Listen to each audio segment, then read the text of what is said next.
itu harus berdasarkan alat bukti. Sebaliknya juga alat bukti yang membentuk itu juga harus melahirkan keyakinan juga harus berdasarkan alat bukti. Jadi harus saling melengkapi. Yakin berdasarkan alat bukti melahirkan sebuah keyakinan. Gitu. Keyakinan semata nggak bisa. Alat bukti kalau tidak yakin pun juga berarti kan tidak bisa juga. Ya. Maaf, Prof. Selama sidang sampai dengan sekarang sampai saat 19 kemarin itu dari saksi kan masih yang diajukan dari saksi pihak CPU itu kan bukan saksi yang mengalami atau yang mengetahui persis, ini gimana? Ya, sebetulnya kalau secara formil itu tidak memenuhi kualifikasi sebagai saksi, karena secara formil saksi itu kan harus secara material, maksud saya harus melihat, mengalami dan mendengarkan secara langsung. Tidak bisa katanya kan gitu. Satu itu. Dan yang kedua juga saksi itu seandainya tidak mengetahui pun itu harus benar gitu loh, bersesuaian antara saksi satu dengan saksi yang lain. Ketidakbenaran saksi satu dengan saksi yang lain itu kan menunjukkan bahwa kesaksiannya tidak benar sesuai dengan fakta. Gitu. Seseorang melihat suatu masalah yang sama, kalau memang tahu semuanya berarti kan ceritanya sama.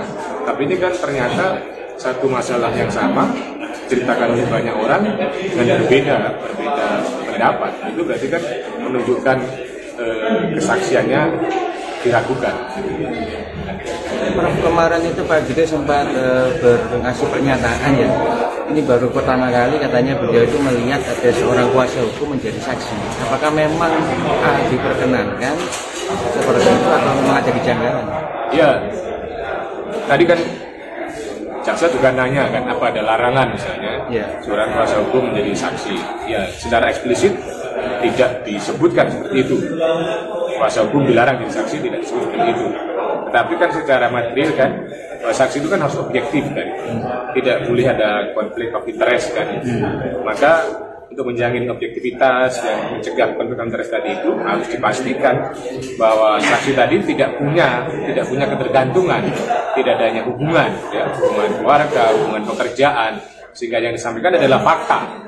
Jadi bukan kepentingan dari korban, tetapi yang disampaikan adalah fakta. Kalau yang disampaikan korban adalah fakta, nggak ada masalah. Tetapi kalau yang disampaikan korban bukan fakta, maka kesaksiannya kan menjadi tidak benar, gitu, karena tidak sesuai dengan fakta. Gitu. Ya. Profesor Supardi Ahmad untuk memberikan perspektif tentang case pidana asusila seperti ini. Jadi tadi membedah soal masalah status visum secara hukum, persyaratan formil, persyaratan material, kemudian soal kesaksian tunggal daripada korban yang tidak didukung oleh nama-nama yang disebutkan korban, itu bagaimana statusnya. Soal pasal 65 perbarengan konkursus itu ketika salah satu atau dua peristiwa itu tidak terbukti bagaimana. Jadi lebih pada penggalian ilmu hukum pidana untuk memberikan perspektif dan penguatan, termasuk juga kita tanyakan soal posisi keyakinan hakim di dalam sebuah perkara yang harus dilakukan. Apakah murni harus berangkat dari alat-alat bukti persidangan atau keyakinan hakim itu bisa datang dari luar? Artinya kan kadang-kadang peradilan opini, tekanan publik, kan itu. Tapi tadi disampaikan oleh saksi ahli bahwa keyakinan hakim itu harus tumbuh dari fakta-fakta persidangan, bukan dari tempat yang lain. Nah, ini kan mudah-mudahan bisa menjadi panduan kita bersama kan. Kan ujungnya nanti kan hakim yang memutuskan. Begitu juga saya sempat coba menanyakan karena gregetan juga bagaimana sih caranya mengatasi sebuah rekayasa kasus hukum gitu loh, sehingga hukum kita ini tidak dipenuhi oleh rekayasa. Ada nggak mekanisme? Ternyata beliau kesulitan juga menggambarkan itu. Karena kalau polisinya menyimpang, udah ada polisi. Kalau dokternya menyimpang, ada dokter. Nah, saya tanya, ini kan satu rangkaian. Kalau misalnya satu rangkaian ketidaksempurnaan penyidikan dipaksakan bagaimana? Ya itu tampaknya belum ada instrumennya. Apalagi beberapa saksi yang sebenarnya memenuhi kualifikasi saksi palsu, sesuai dengan keterangan ahli tadi, itu sudah dilindungi oleh lembaga LPSK. Ini kan sudah terstruktur sistematis dan masif cara kerjanya. Jadi memang ada kekuatan yang tidak tampak yang bekerja. Dan ketika kami mencoba mengurai itu, tampaknya menghadapi tembok tebal juga. Karena saksi yang kira-kira bisa memandu ke arah sana, yang membuka kotak Pandora itu kan kemarin sudah tidak dikabulkan untuk dihadirkan gitu. Karena kalau dari situ kita tahu dengan alat bukti yang ada, sepertinya kita akan bisa buka. Tapi ini bukti saksi ahli aja deh. Total sudah berapa saksi nggak saat ini? Dihadirkan lagi apa keterangan ahli pidana yang kemarin itu kurang? Ya memberikan perspektif yang berbeda kan. Tapi ternyata hampir sama juga, khususnya soal validitas. Visum itu sama-sama kalau misalnya nggak memenuhi syarat validitas, nggak memenuhi syarat formil, memang nggak bisa dipakai. Istilahnya begini, ketika alat bukti itu meragukan, maka tidak bisa dipakai untuk meyakinkan. Nah, kira-kira gitu. Kalau alat bukti itu meragukan, maka tidak bisa dipakai untuk meyakinkan. Maka alat bukti itu harus meyakinkan untuk bisa muncul sebuah keyakinan peristiwa. Gitu. Keterangan apa yang meringankan terdakwa kali ini? Hampir semua perspektif yang tadi kita tanyakan akhirnya dijawab memang hampir sama dengan yang kita bayangkan. Artinya kalau orang tidak cukup bukti, kemudian peristiwa saksinya yang tidak kuat, kemudian dakwaannya yang tidak sesuai dengan fakta, itu memang terungkap semua bahwa memang tidak bisa. Maka terdakwa berhak untuk mendapatkan keadilan. Kira-kira begitu. Tadi diingatkan harapannya itu saja, bahwa terdakwa itu juga berhak mendapatkan keadilan. Dan tempatnya adalah di pengadilan. Untuk agenda besok?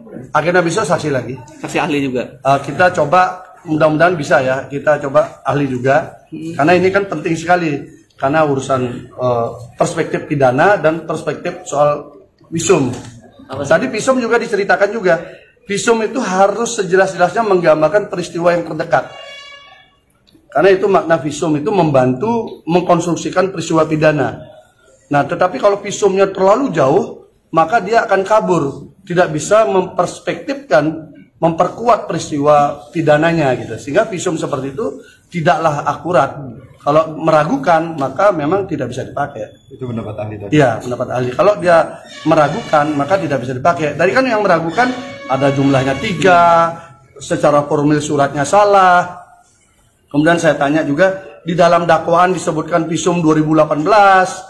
Sementara laporan korban 2019, jadi 1 tahun lebih visumnya sudah ada, baru orangnya melapor. Ini kan tidak rapinya skenario kan.